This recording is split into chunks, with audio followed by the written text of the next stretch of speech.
Hello, everybody. Taylor and Jimmy here with another wonderful episode of the Roots of Life podcast.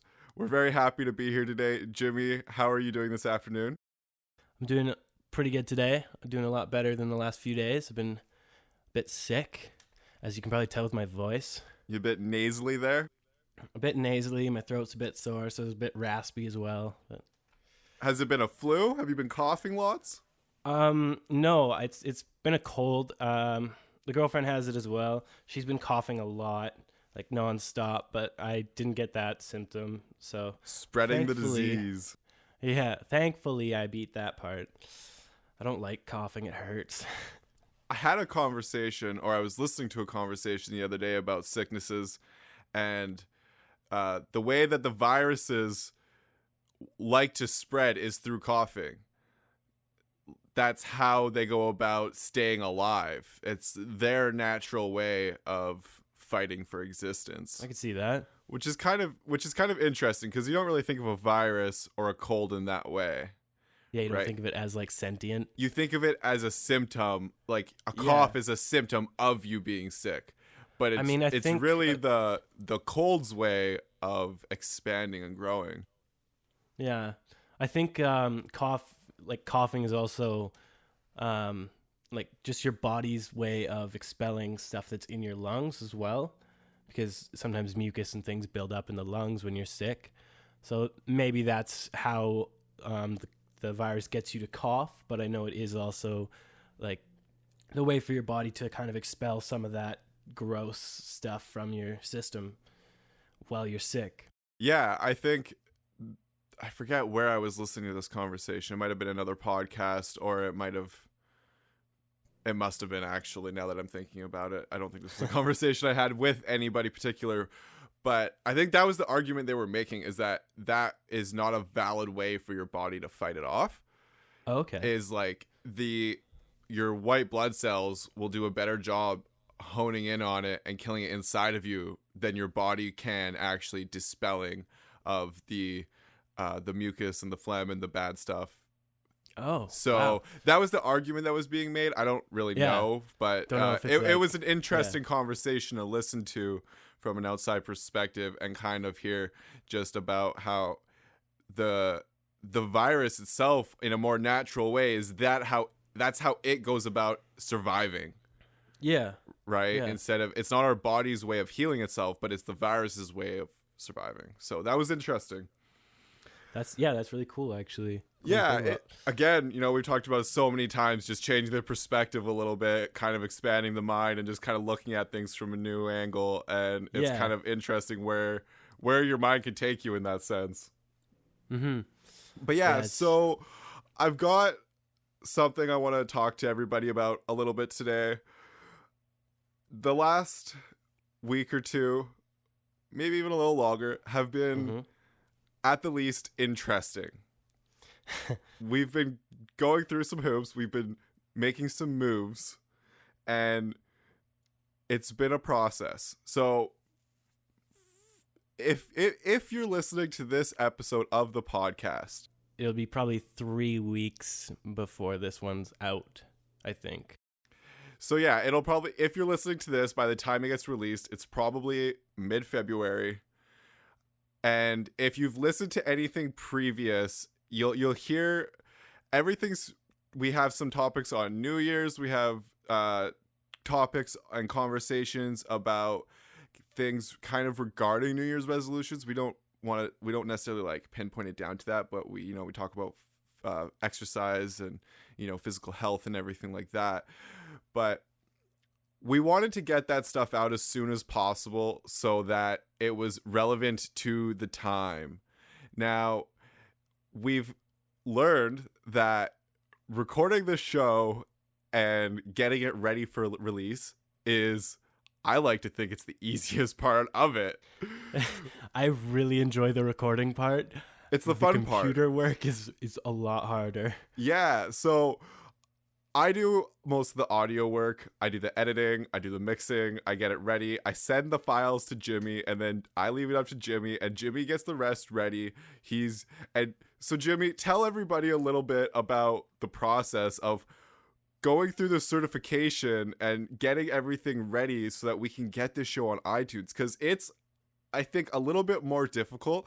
And I think I just want to give everybody a little bit of perspective so that if they are listening to this at a certain time and it seems weird or things seem out of place and maybe not in a chronological order and maybe not relevant in a way, then they kind of have a little bit of an understanding why. Because I don't want people to think that we're doing things, there's no rhyme to the reason.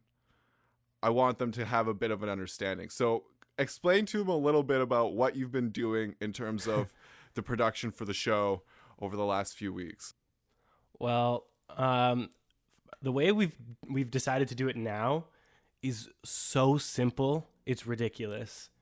But the way we were gonna do it, the way we first read that it was easy to do, was to put everything up on our Google Drive, link from there to WordPress in a post that we'd post, and then from there we create an RSS feed through FeedBurner, and then get all the stuff on FeedBurner correct, which is all meticulous and pretty difficult. There's not a lot of, there's troubleshooting and everything in there, but there's not a lot of like answers as to like, how do I fix that? It's more just like, here's what's wrong. So then you kind of got to figure out why your link is dead and why things are coming back as text instead of whatever it was supposed to be. And so it was like 3 weeks, I think we were struggling with getting our WordPress and everything to work properly, and it still didn't work until I finally found this one article that stated that no longer works at all. So we decided to use SoundCloud instead, which is now another place where you can find our podcast. And it's a lot easier. We had been told before we started that SoundCloud was not as good as doing it the way that we had planned initially. So the SoundCloud is actually a lot easier. With the amount of content we had, we were over our limit for free uploads within 5 seconds of uploading. Because we're badasses and like to record a lot. We just like to talk a lot. So, our 5 seconds, I think, of my uploading, I uploaded like 3 episodes, and it was like, no, that's a lot. That's too much. You're over your limit. So now we're on SoundCloud. You can find us Roots of Life Podcast, and SoundCloud itself creates an RSS feed for you, which you then submit to iTunes and Google Play and whatever other podcast hosting website that you want. 2 of those, iTunes and Google Play, I have submitted to and have not heard back yet, but hopefully by the end of this week, I guess, hopefully by tomorrow, we'll have an answer and it'll be up and everyone can listen.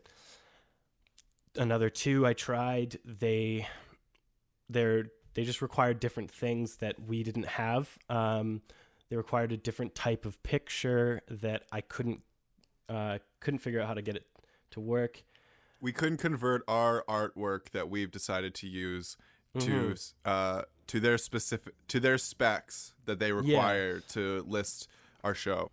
They wanted a certain size, and that size was the wrong shape for our picture, and it just wasn't working for me. So we scrapped those 2, and we're going with Google Play, iTunes. They're the top ones right now anyways, so it should work out.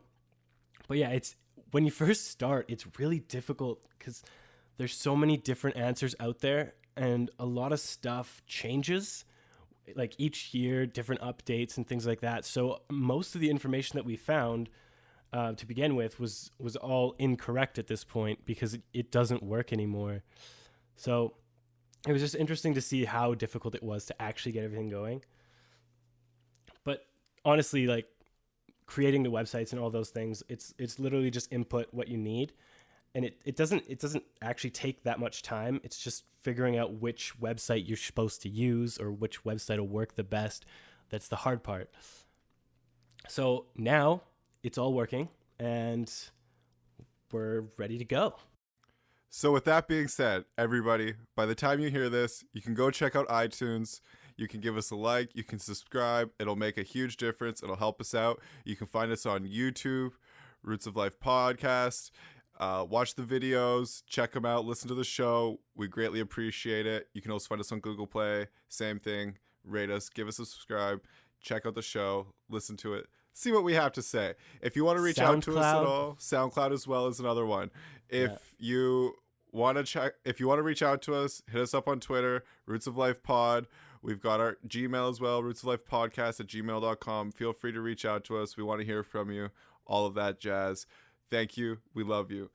So this is something that I kind of expected it in a way, because nothing in the world is that easy. As much as we wanted it to be, it wasn't.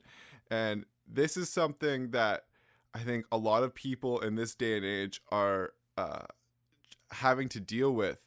Is we wanted to start this because we wanted to do something creative. We wanted to express ourselves in a new medium and try something out and give you all content that we thought that you would like to see and that we would like to associate ourselves with. So we started doing the show and we got ready and we were excited about it and we were trying new things and we found kind of what works for us and how we could get into our flow.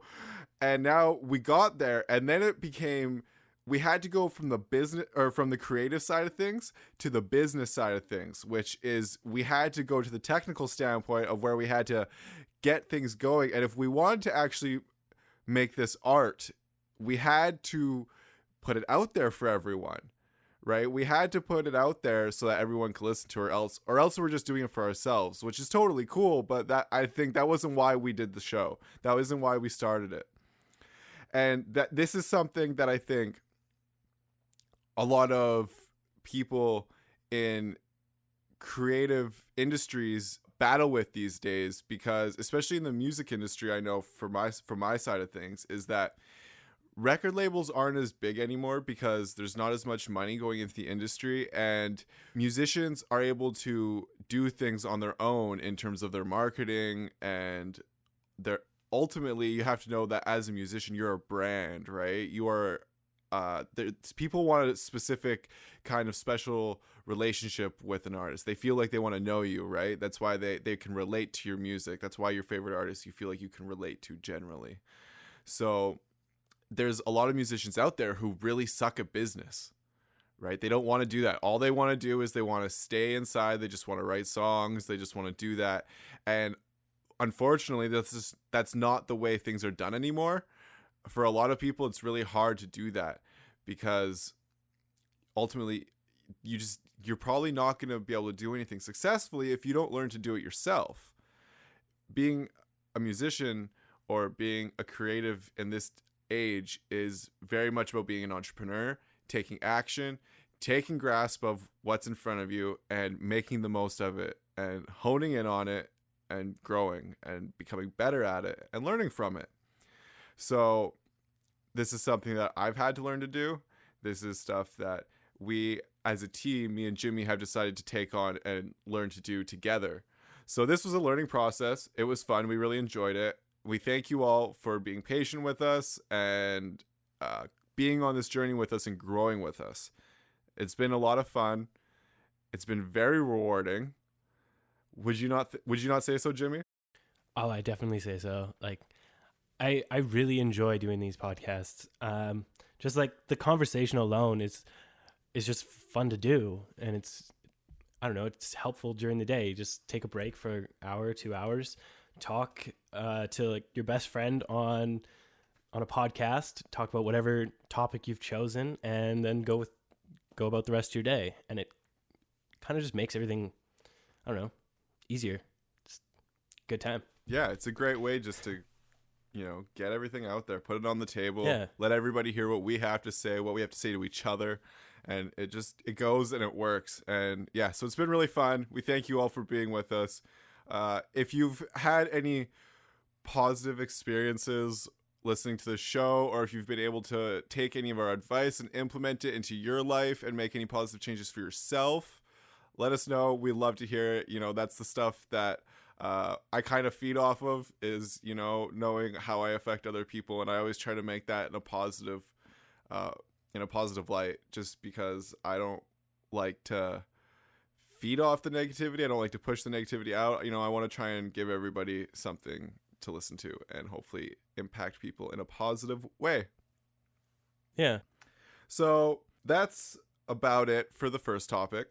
I just wanted to get that all out there so that everybody had a little bit of understanding, everybody could know, and just I didn't want to leave any shades of gray, I just wanted everybody to be on the same level as us. I wanted to be straight with you guys. Jimmy wanted to be straight with you guys. We wanted to just leave everything out in the field. And I would also say, if you do want to start your own podcast, or you are starting your own podcast, if you have any questions or coming up with anything that's like difficult for you, definitely send us a message. Say, hey, can you help me get through this? Or if you just need a little bit of something, just let us know. I'll definitely be down for answering any of your questions. If I can't, I'll try and find the information for you as well. Yeah, I think one of the best parts about this was the fact that we got to do this together. I think if you're trying to do these things on your own, it's not easy. And it can be a lot more frustrating when you're exploring these ideas, and when you can't find the answer, you get frustrated and you get stuck, and then you almost want to give up. Perseverance is a hard thing to push yourself through. But me and Jimmy, we had each other to fall back on, and we had the other one to keep pushing us forward and keep supporting each other. So that was really helpful. And so, yeah, like Jimmy said, totally open to help. If you have questions, I do a certain side of the show. I work on certain things, and Jimmy does other stuff. So whether it's questions about the recording, or certain gear that you might need, or if it's more towards some of the computer and technical stuff, Jimmy's kind of there as well. So feel free to reach out to us, guys. You know the email, rootsoflifepodcast@gmail.com, rootsoflifepod on Twitter. Hit us up. We want to hear from you. So Jimmy, I've got another topic that I want to talk about today. Okay. It's an interesting one. We haven't talked about it directly, maybe a little bit, here and there. Yeah. So I'm going to start by giving a little bit of insight as to why I want to talk about it. But I want to talk about education. I want to talk about the way it benefits us, the negatives. There's pros and cons to it all. We all know that. So I started a new class. I had my first day last Wednesday. It's one night a week, and I decided to go. This fits perfectly into what I was just saying. I didn't even realize it. I'm doing a music business class. Now, I own a business. I am an entrepreneur. I own my own business. I contract my services, my musical services, to musicians, artists, whoever might need it. I contract my services to the studio, and so ultimately I wanted to learn how to make my business work better for me. I wanted to learn how to make it grow, how I could expand, and just make life a little bit easier with a little bit of knowledge. And so I went to this class last week, and I went through the class. It was a couple hours, sat there, talked to the teacher. It was a relatively small class. There was about 15 people, and I don't know if I've ever left a class more excited or more inspired than I ever have in my entire life. And that's after me going through Nimbus as well, which is a very unique school in its own right. It's, totally out of the ordinary compared to what you would be used to at any form of university. I got to hang out in the studio every day. I would record bands. I would record artists. It was always a lot of fun. You learn a lot of interesting things. And so after going through Nimbus, I was like, man, there's got to be no better school out there. This is it. This is, if there's any idea of what school should be, that was it for me. and it was so much fun. So I went to this new class, and I could never imagine myself doing a business class or a business, like doing a bachelor's in business or something like that. It always seemed like crazy, out of this world. I was like, nah, man, like I could never do that. And now, as I start to go down the rabbit hole, I'm getting more and more excited about it. Mind you, I've only done one class, but the teacher was so on point. Was like, he's mind you, he has such similar interests to me. Like, he was a hot yoga teacher for 7 years. He was like making all these quotes and all these like philosophical quotes in class, and talking about like Buddha and all these just sweet things. I was like, man, like this guy is awesome. And he was just like, the world is there, like, you know, just do it, like, just whatever it is that is like holding you back, like just toss it to the side, get out there, make the world work for you. He was like, you know, there's too much to do. It goes with that saying, like, there's not enough time in a day. Jimmy, have you ever had a teacher like that? Just one teacher that was so inspiring that you just like were ready, like whatever it was they were teaching, you were ready to like just go and do and accomplish things? I mean, I've had a couple teachers throughout the years. Like, there was one teacher in elementary school, Mr. Schlitz, actually, shout out. He was probably like the coolest elementary school teacher I ever had, and like all of his teaching was on point. He had this one he had this one poster up that was up in the top right corner of his classroom, and it basically was talking about how like the best ways to learn. And I always remember this, that like it goes through different ways, like listening, watching, whatever, and then finally at the bottom, the best way for learning is teaching.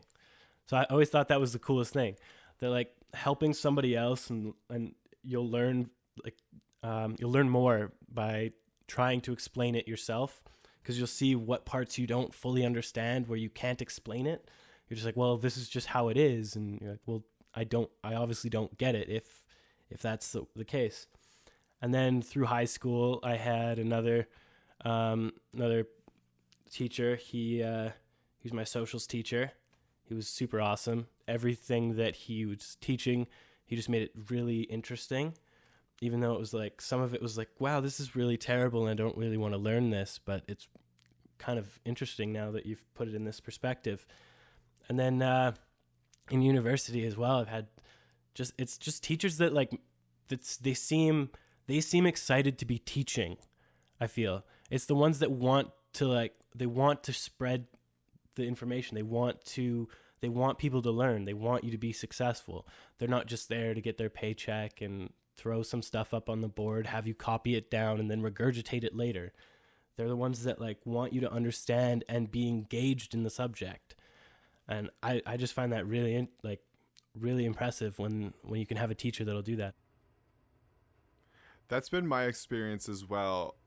Going through school, I always noticed that the experience I had in school was never due to the curriculum. Mm-hmm. It was directly to the person who was portraying it, you know, the person who was telling it to me.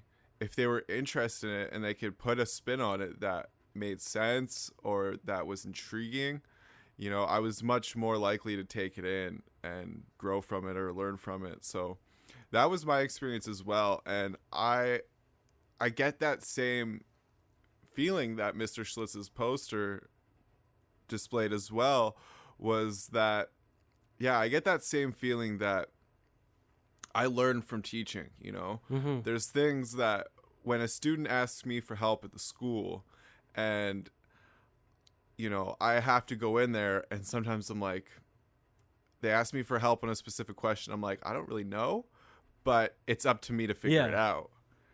And so I go in there, they're like, oh, like this doesn't work. Can you help me out? And I'm like, yeah, sure. Let's go. We go check it out. And, you know, I don't always know the answer. I just go in there and I do my best to figure it out and see if we can find a solution to the problem at hand. And so that is one example of exactly what you just said, where I'm learning. I'm learning the solution to that problem because I'm trying to figure it out for someone else. Yeah, exactly. Right? So I'm learning from teaching, and I find teaching very rewarding. I don't necessarily agree with a lot of teachers. I think a lot of them are old, and a lot of them come from a different time and didn't necessarily change with the times. And I think with the way that society is changing, you have to change with the times or you become irrelevant. How many people are now out of jobs because they're in their 60s and they didn't want to learn about computers? Yeah. I mean, like, that sounds silly, but it's so true. Right? I mean, the like computers since the 80s have just like exploded. Like in the 80s, a computer was the size of a room, and now today you have a computer in your pocket.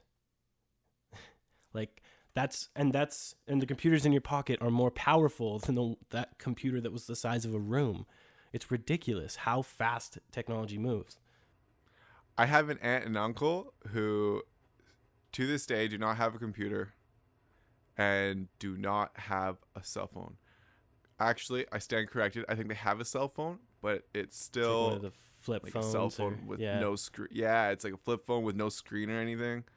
Or maybe it's got like the simple like little LED screen where it's just like the numbers pop up when you push them, and then it says ringing. You know, like that's about it. So, yeah, I mean, continually try to learn and grow. And if you have questions, feel free to reach out to us. If there's always, that's one of those things that it comes down to where like, there's a certain gratification that you get from giving back to people.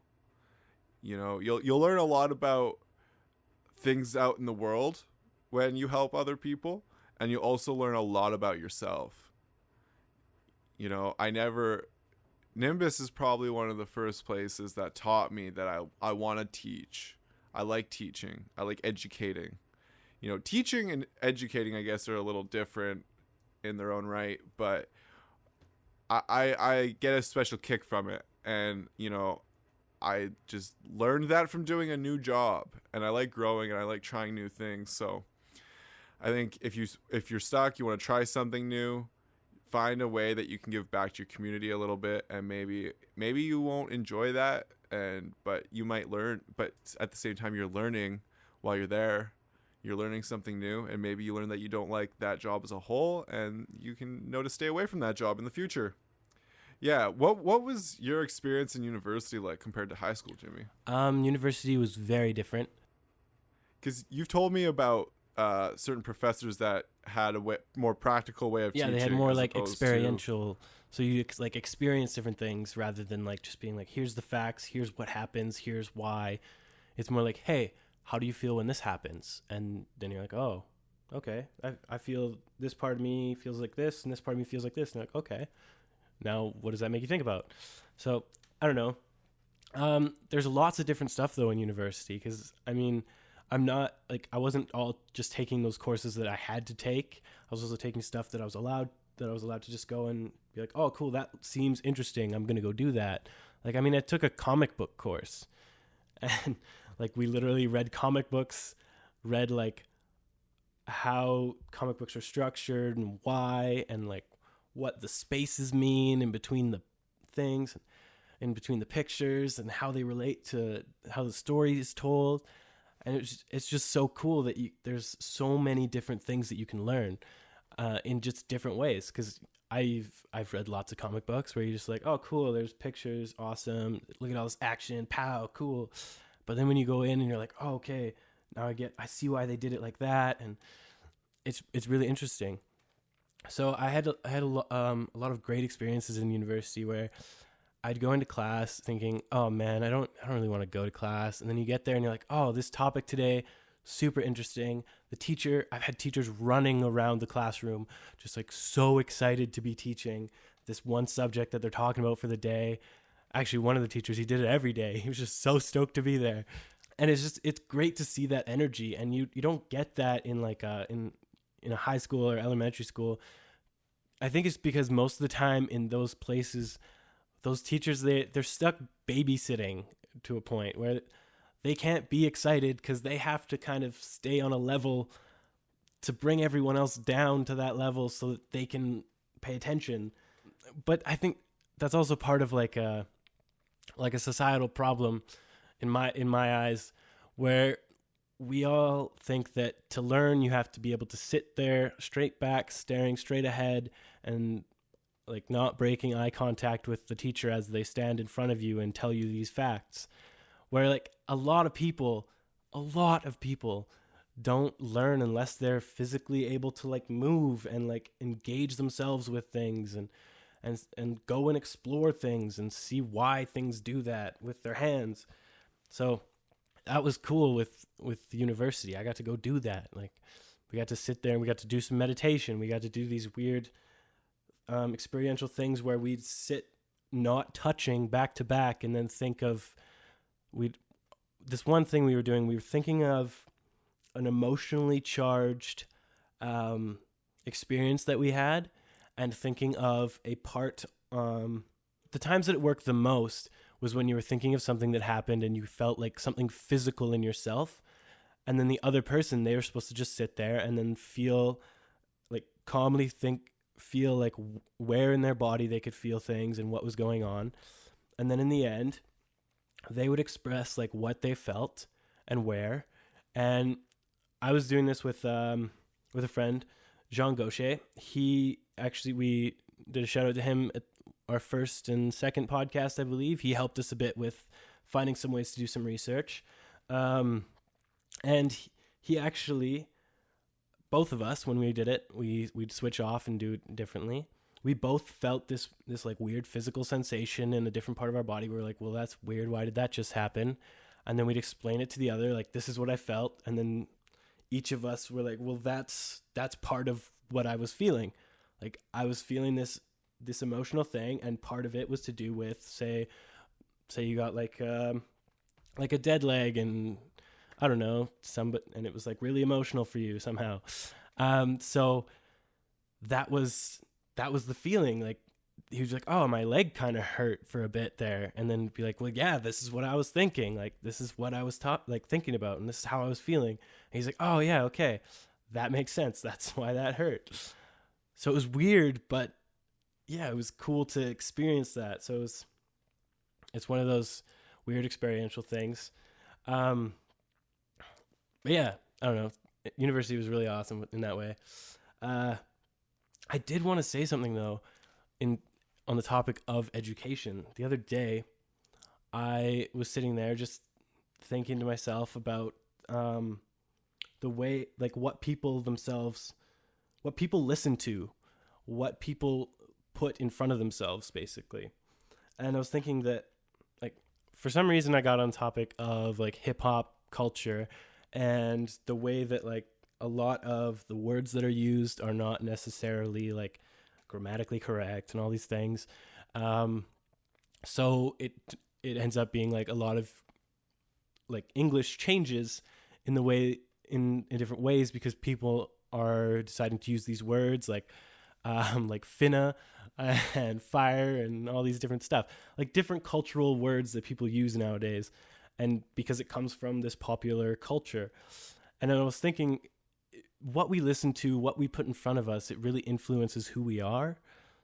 And I was thinking that those people become our teachers. They become our educators. They educate us about the ways of the world, how everything works, what's going on. And so to me, I was just thinking that you kind of need to pay attention to what you're putting in front of you, what you're listening to, who it is that you're idolizing, because that person ends up becoming your teacher for the way you're going to live your life in a way. Maybe not for every aspect of your life in every way, but there's going to be parts of that person manifesting within you in a way. So I just thought it was a real weird thought that I had the other day. Thought I'd share. Yeah, I totally agree with you, man. It's a big issue in my mind with the younger generation who don't have that way of filtering out that nonsense when they see it. you know, when we were children, which sounds so weird, you know, like when I was a kid. We're getting old. Yeah, we're getting old now, I guess. No, we're not. We're not. No. Age is all a mind It's all state, relative. my friend. Yes, absolutely. So when we were young, when we were children, we didn't have cell phones. Cell phones were not common, and we didn't grow up with them. By the time we got to our teenage years, you know, it was when cell phones started to break out and cell phones started to become more of a common thing for people to have.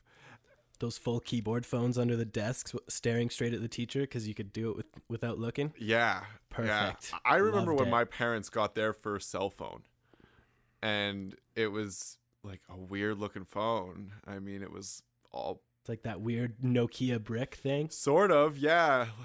I mean, Yeah. it was a little bit more slender, I guess, than the brick, Mm-hmm. but it was pretty close. So I felt like by the time cell phones came around, I had developed a sense of self, and I had matured and developed a little bit more to the point where I had a sense of right and wrong, and I could separate the two. Obviously, there's certain things that I chose not to. When you talk about, you know, hip hop culture, like, I'm very invested in it, and I listened to it a lot growing up, and I was a part of the culture in my own way. And, you know, I listened to a lot of, you know, say like what people might consider the negative aspects of it, but I understood that it was not necessarily the right thing. And Or it was metaphorical in a way for something. yeah, exactly. And, you know, I was able to pull the positive things out of it and really harness in on those and take them for what they were. But I feel like a lot of kids growing up now have cell phones from the time of, you know, being, you know, they're playing on iPads when they're a year old or 6 months, and they're pushing buttons and all the lights are shining up in their face and they get excited. It's like it's a marketing thing in terms of, you know, a kid knows a McDonald's sign and associates the sign with the food and the feeling that it gets when it eats the food before it even knows what McDonald's is. Right? So it's like that stimulation that people get, and, you know, so, and then growing from that at such a young age into a young adult where you've been exposed to the internet in so many ways, right? Whether, you know, it is exactly as we said, you know, like you're exposed to all these things and they become your teachers, and you don't even realize that you're letting those ideas that manifest inside you. It was so crazy to me that, like, hip hop culture has turned into this whole like trap music movement, right? Yeah. And there's people who use like the words ratchet and all these things, and I understand that it's like, you know, you're young and it's part of, you know, the change in the pop culture that's coming out, and but to hear people talk like that is such a weird thing to me. And that's where I think literally, like, it seems like we're getting old, because it's just not relative to what we are or what we know. But I think that it's negatively impacting a lot of people. I definitely agree. I feel like, I don't know, man. Like, I feel like people would get upset just, you know, like, oh, we just don't understand, you know, we're old. Yeah, I feel like that's going to happen for this one. It's going to happen. And it's interesting to think about, you know, because I think computers were a similar thing for like our parents to us. Mm-hmm. You know, my parents were always like, why are you on the computer so much? Why are you doing that? Da da da. And I was like, oh, like, you know, my parents didn't have computers when they were young. Right. So they just didn't use them. And then they didn't understand why we would want to like be on them and exploring things. Right. Mind you, when I was a kid, I did not use the computer for anything productive. No, not at all. I was on MSN most of the time. Talking to people. Talking to my friends and whatever. Girls. Mostly girls. Sending lots of emojis. Lots of emojis. Totally. Yeah, so it's weird that, you know, people just need to, I don't know, like, I don't even want to have a television for my kid. I want to, like, keep my kid, like, if I ever have children, you know, away from screens, at least for the first little while. Yeah, I think like when they're young, it's good to keep them away from the screens, but that's also the best time for them to learn how to like work the computer, and like learning is easier when you're younger, but I think it's best to just stay away from the screens. I would rather my child have emotional intelligence Yeah. than that physical, those small motor skills that I think that can be learned over time. But I feel like part of the reason that I am the way I am is just because the emotional intelligence that I have, I directly relate that to my upbringing, right? The emotional development, that my mother helped with, right? From raising me a specific way. Not that I was, raised in any unordinary way or anything, but I think it's important for children to develop those relationships from a young age. Yeah, having relationships that don't end up being just like, hey, check out this cool meme. Hey, check out this cool video. And that's what a lot of relationships are these days. Yeah. Right? And that's why like those memes that you see are always crazy. Like just ones about like, I don't know, girls and like I always find the ones about girls and boys weird. Whether it be about like the girl's boyfriend and the boy's girlfriend and like the girl, whatever, like her friends. And it teaches that these younger generations that like this is okay. Like, I don't even know. I can't even think of the memes, but like the amount of stuff nowadays that's like about side chicks. Exactly. Ridiculous. Yes, that stuff is crazy. And that is creating the idea that it's okay. Yeah. And people don't realize it, but then they're like, yeah. And then I've heard girls talk about guys side chick, or like maybe she is the side chick, and you're just like, oh my god, like I can't believe you're even like using those specific like grammatical terms. Like, that term is for the internet only. Yeah. Yeah, it's crazy, man. It's crazy. It's so weird how pop culture and technology is just changing the human species at such a rapid rate. Yeah. Like each week there's a new meme that everybody's talking about, like, oh, this is totally me, and then next week they're like, no, that one wasn't me, this one's me, and it's ridiculous. And then the amount of those challenges, like the like I guess the one that I always think about is like the neck nominations, and then there's like the ALS challenge, the ice bucket one. That one was good. What's the neck nomination? The neck nomination one was like you do some crazy like drinking thing. I think it started out like some guy was like shotgunning a beer, and then he's like, okay, I neck nom like these 3 people, and then they had to do something. I don't think it was necessarily that you had to outdo the other person, but you just had to like drink something on video and then like nominate somebody else.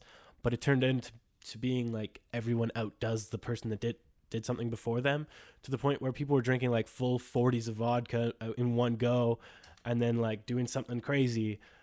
And then they die because a 40 of vodka in one go is alcohol poisoning. So, yeah, that's all those ridiculous, right? All those challenges that are happening, like those kind of things, they keep coming up. Like, oh, try this, try that. I mean, in a way, I kind of think it's okay because I'm a terrible person, and this is gonna sound awful, but I sometimes think that it's okay that these things happen because we kind of have too many people, anyways. Do you think it's survival of the fittest? In a way. Do you think if it's like if you're stupid enough to do it, you deserve what happens? In a way. Whether it be death or not, right? Like, yeah. if, say, if you're stupid enough to drink a 2.6 or a 40 of vodka, and you get sick and you puke your guts out all night, that's okay. Like, you deserve it because you did something. Yeah. Definitely. I think if you made a conscious choice to drink a 40 ounce of vodka, and you end up in the hospital getting your stomach pumped, you deserved it.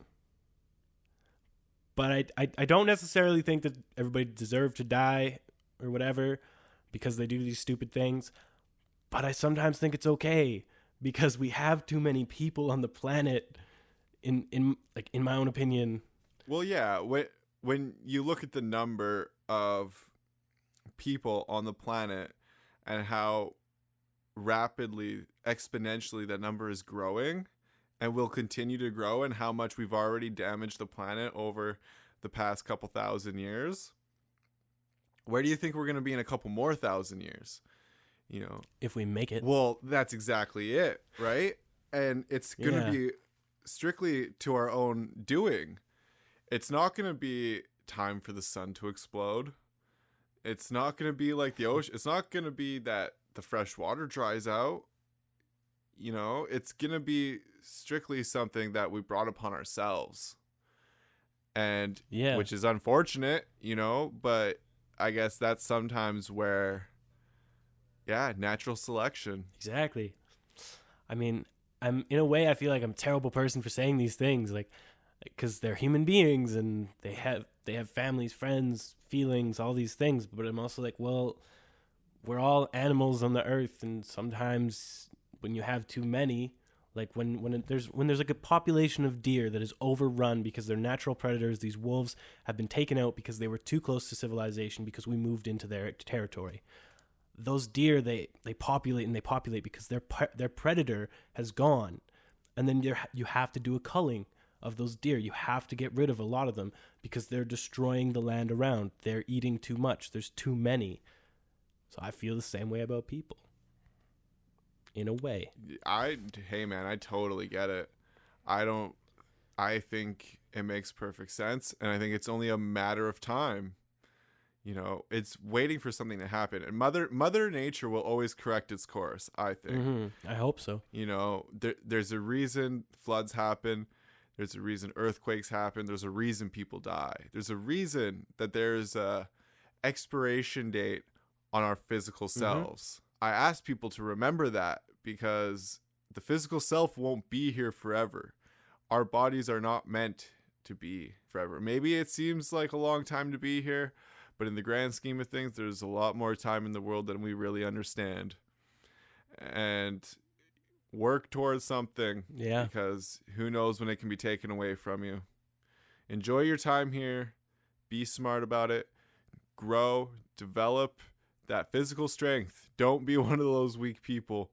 You know, I'm not saying, we're not saying that people are weak because these things happen, but develop yourself.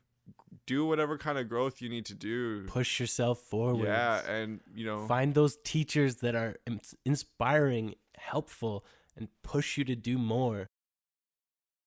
And ultimately, you'll live a happy life, and hopefully you'll have developed a bit of, you know, you'll have a better understanding when you get on to the next life.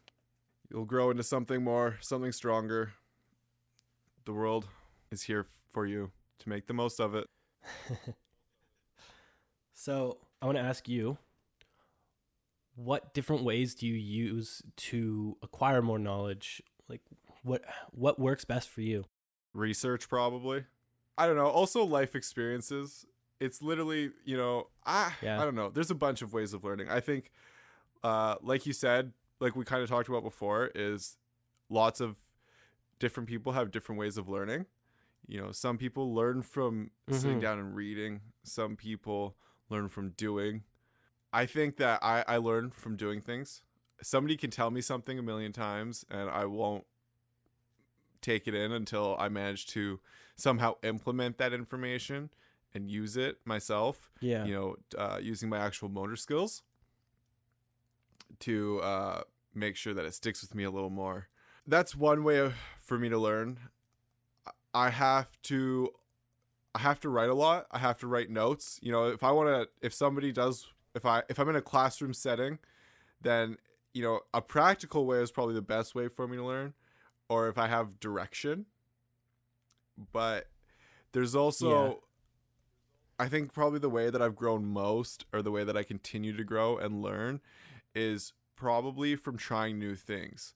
I will try something new, and 95% of the time it's presenting me with a new challenge. And it's usually a challenge that maybe I'm not ultimately prepared for, or I'm not ready for, or I don't have the answer to. And so at that point, I have to somehow figure out the workaround. I have to troubleshoot and I have to problem solve. So sometimes it can be easier than others. Sometimes I don't know how to do something and there's a teacher right there to for me to ask the question. I always try to be diligent about it. If I have somebody there who I know has the answer, instead of letting my ego get the better of me and making me, instead of sitting there and trying to figure out the answer myself for 20 minutes, I'll just ask the guy next to me. Utilizing my resources to the best of my capabilities. I think there's a stigma around males, particularly. I always the idea that comes to mind is if you're, say, driving with your partner, like if me and Olivia went on a trip somewhere and we were lost and she is like, oh, let's just ask for directions, and my ego gets the better of me and I'm like, no, like I've got it, like don't worry about it, I know where I'm going. But really I don't. I'm lost. I'm just letting my ego overpower my wisdom, like I think it'd be wise at that point to stop, ask someone for directions, see if they know where to go, and ultimately that would get me where I'm going probably that much faster. Quicker, like that much quicker. So I think sometimes it's important to follow your instinct. I think the universe will present you with things and you should listen, do your best to listen to yourself. If you can, from meditation, you'll learn to have a sense of self, and you'll learn to hone in on those instincts and act on them better. So I think that's important as well, but you have to learn to divide that line between instinct and ego, I guess, because I think the ego will get in the way a lot of the times where you're like, oh no, my instinct tells me I'm going the right way. If you honestly think that you're going the right way, then great, like, follow that. Like, I approve of that and I think you should follow that.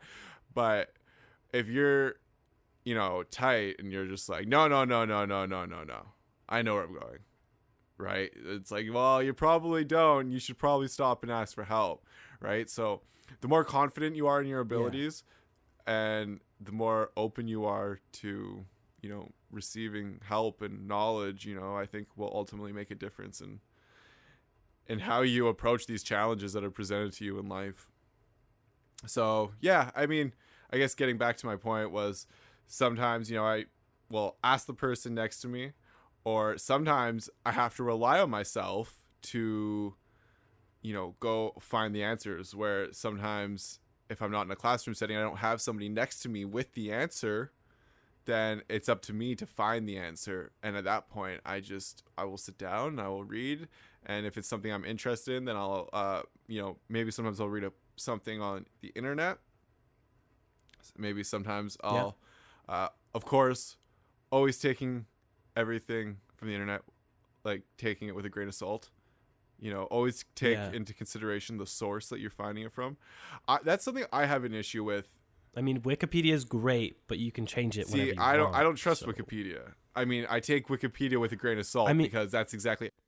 Wikipedia, though, it has this like community around it that kind of checks things and makes sure it's not just baloney.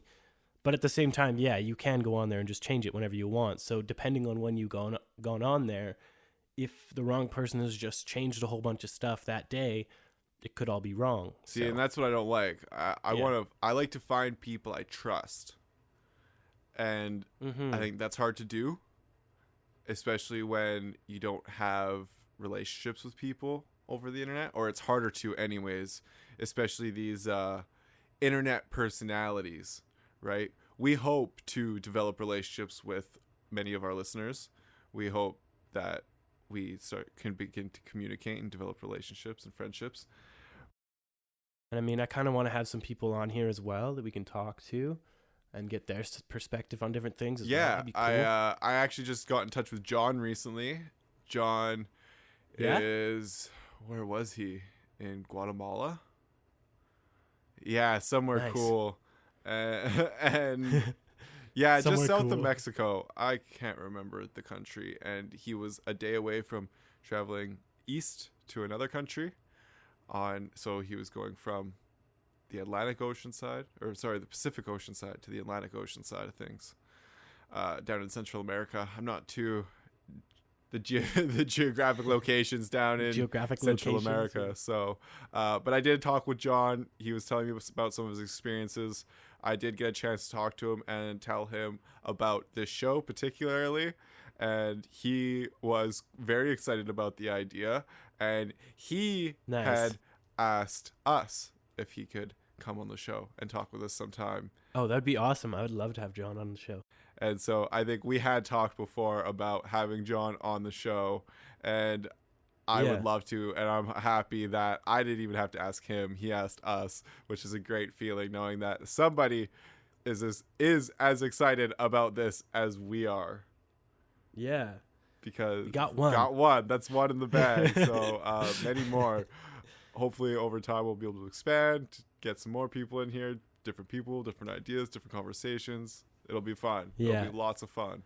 So it's awesome. Because me and you, we can talk all day, but I definitely. think we can go forever. Yeah, but I think it'd be great to get other people in here who have different perspectives and different experiences in life. Yeah, exactly. Because I think that's ultimately what this show is about. We've created it, and we started talking about our experiences and the way we perceive the world around us and the universe that we've created for ourselves. But now, I want to hear what other people have. I want to hear what other people have created for themselves, and I want to draw a little bit of that energy out of them and see what I can intake and see if we can, what you can manifest within. Yeah, we'll see what we can build, see how we can grow. Yeah. Exactly. Yeah. So we look forward to that. I'm sure, we only have so many resources in terms of, who we can get to talk to and everything like that, but we continue to hope to grow and, just expand. So look forward to that in the future. If you're going to tune into future episodes, we hope you do. We appreciate all of you. Thank you, everybody, for listening to episode 10 of the Roots of Life podcast. My name is Taylor. Thank you, Jimmy, for being here with me today. Thank you. Everybody, if you'd like to reach out to us on Twitter, you can reach us at Roots of Life Pod. You can hit us up on the Gmail at rootsoflifepodcast@gmail.com. Actually, for the Gmail, send us something about your education or the best ways you find to learn. I love reading about the ways that people learn and the methods they use. I like to try different things to see how it works for me in different ways. So it'd be cool to get a whole bunch of different people's experiences sent in, and then we can maybe share those or try them out ourselves, that kind of thing. So that'd be cool. If you have the time or the desire to become a patron on patreon.com/Roots of Life, hit us up on there. If you have a couple dollars to throw our way, we appreciate it. If not, continue to listen. Look forward to next week, episode 11 of the Roots of Life podcast. Thank you, everybody. We look forward to see you next week. Taylor and Jimmy out.